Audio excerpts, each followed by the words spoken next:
The moment Northern Command went dark, this stopped being another round of missile trading and became something much more serious. Somewhere in northern Israel, officers who were supposed to be coordinating brigades, batteries, supply lines, and air defense responses were instead trying to understand why entire parts of the system had gone silent at once. That is the image I want you to hold in your head before anything else. Not a headline, not a press release, not a map on television, a command structure built over decades suddenly losing the ability to command. That is what matters here, because the real story is not simply that Iran fired roughly 300 Khaibar Shekan ballistic missiles. The real story is that this strike package was designed to do something much more sophisticated than cause casualties. It was designed to erase organizational coherence. It was designed to turn formations that existed on paper into formations that no longer functioned in war. And if the available battlefield picture is even broadly accurate, that is exactly what happened. 5 brigades were not merely hit, they were reduced below operational usefulness, their command posts were degraded or destroyed, their communications links were severed, their logistics architecture was disrupted, their fire control chain was broken. When that happens, you do not need to kill every soldier in uniform to destroy a brigade. You only need to eliminate the structure that allows men, vehicles, ammunition, sensors, and orders to operate as one system. Once that structure collapses, what remains is not a combat formation in the meaningful military sense. It is debris with rifles. That distinction is the first thing most of the public commentary will blur, because destroyed is one of those words people use loosely. I am using it in the precise operational sense. A brigade that cannot be commanded, cannot be resupplied, and cannot report upward into a functioning headquarters has ceased to exist as a brigade in war. What happened in the north appears to have done exactly that, and if that reading is right, then the strike was not just large, it was intelligent. I do not look at a target package like this and see opportunism. I see years of intelligence preparation. Northern Command is not a symbolic site. It is the brain of Israel's northern military architecture, the hub through which units along the Lebanese and Syrian corridors are coordinated, supplied, warned, and moved. You do not damage that system at this scale by guessing. You do it by mapping it patiently. You do it by learning where the command nodes are, where the backup systems sit, where the relay points live, where the logistics hubs connect, and which hits produce not local pain but cascading paralysis. That is why this strike matters beyond the number of missiles fired. People will focus on 300 because 300 is easy to understand. But the number is only the surface of the story. The deeper story is allocation. Where were those missiles aimed in what sequence against which nodes? With what understanding of redundancy? Those are the questions that tell you whether this was theater or preparation. And everything about this strike suggests preparation. Now we have to address the question that immediately follows. How does a state under sanctions, under surveillance, under constant pressure, produce a weapon package capable of doing this to one of the most heavily defended military architectures on Earth? The answer begins with a point that defense establishments hate admitting after the fact. Missile defense is not magic, it is math. Israel's layered system is serious technology. Iron Dome, David S. Sling, Arrow. These are not toys. They are some of the most advanced defensive systems fielded by any American partner. The problem is not that they are fake. The problem is that every defensive system has a ceiling. Every battery has a magazine. Every interceptor launched is one fewer left in the rack. Every engagement takes processing time. Every reload cycle creates exposure. Every commander has to make prioritization decisions under compressed timelines. Once an attacker sizes a salvo above the defender's throughput ceiling, the question is no longer whether the shield works. The question is how much gets through after the shield has done all it can. That is the grim arithmetic of this strike. Iran did not need Israel's air defense to fail completely. It only needed enough missiles to survive the defensive response and still land on the correct nodes with enough simultaneity to produce systemic breakdown. That is a very different problem from, can the missile defense intercept missiles? Of course it can. The real problem is whether it can service a strike of this size against this target package over this compressed timeline without saturation.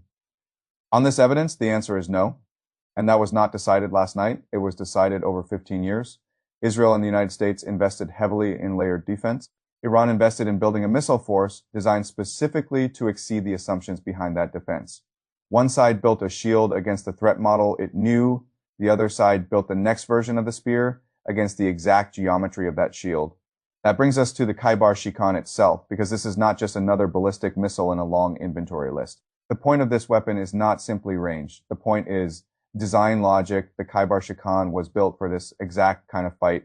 Its terminal profile, its maneuverability, its guidance approach, its intended damage pattern, all suggest a system meant not merely to reach a target, but to complicate interception by systems that rely on stable prediction windows.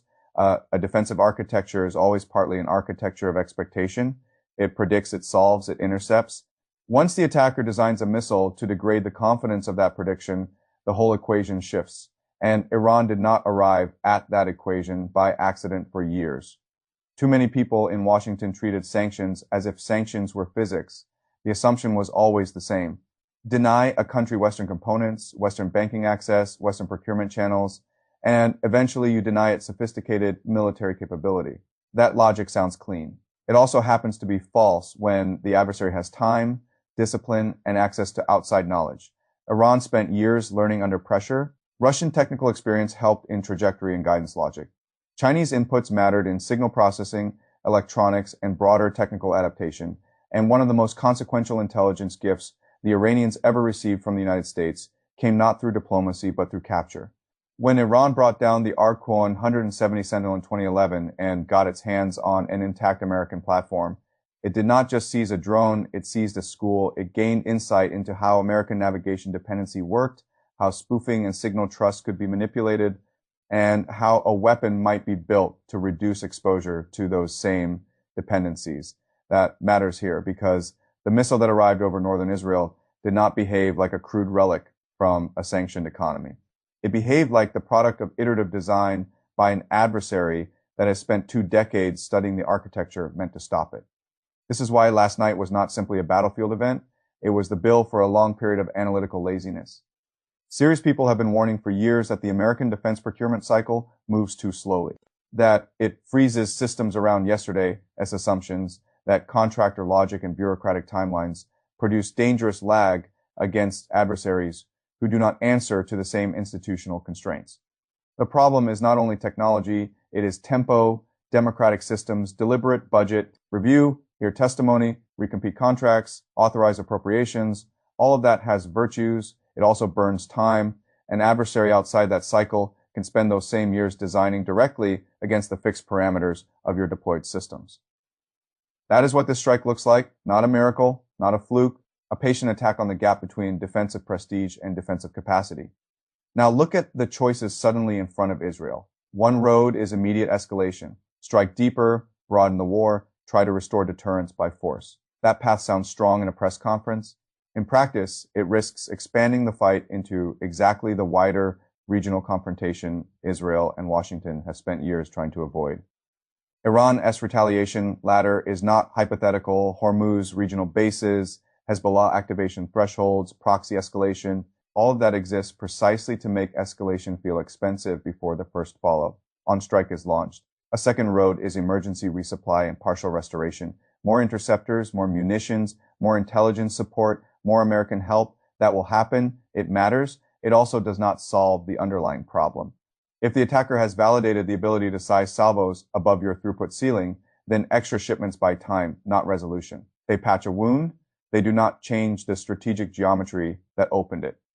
The third road is ceasefire. That is the road states reach for when they conclude that the next round is likely to be worse than the last one. Not because they have become pacifists overnight, because they have run the next turn in their heads and do not like what they see. That is why the ceasefire question matters so much here. If Israel is now seeking one, it is not because of rhetoric. It is because military leadership has looked at the trajectory and concluded that continuation under present conditions threatens worse outcomes than pause, and that brings Washington into the center of the story. The public will hear confidence, support packages, ironclad partnership language, emergency consultations. All of that will be real. But the central fact is that the options which would most directly alter the strategic picture are also the options Washington is least comfortable authorizing. Direct, large-scale American strikes on Iranian missile infrastructure would carry second.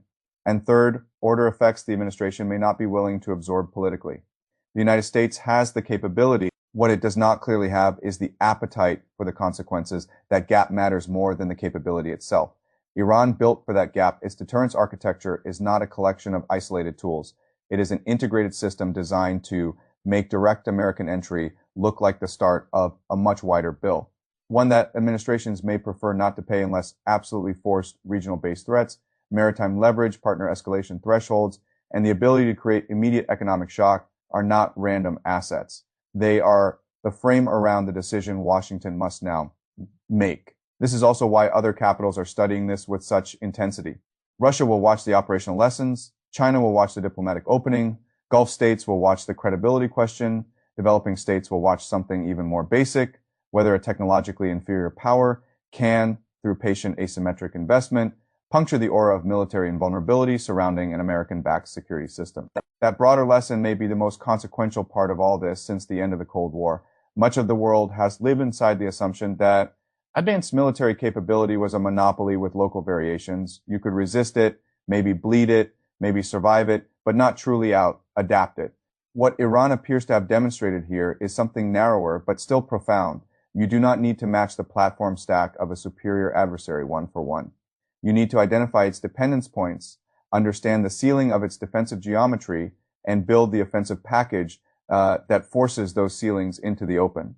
That is a lesson every American competitor is now studying. So what actually changed in northern Israel? Not just buildings, not just brigades, a belief system. The belief that enough investment in defense can indefinitely compensate for an adversary as offensive adaptation. The belief that sanctions can freeze military evolution, the belief that a partner force backed by the best systems in the world is therefore safe from structural surprise.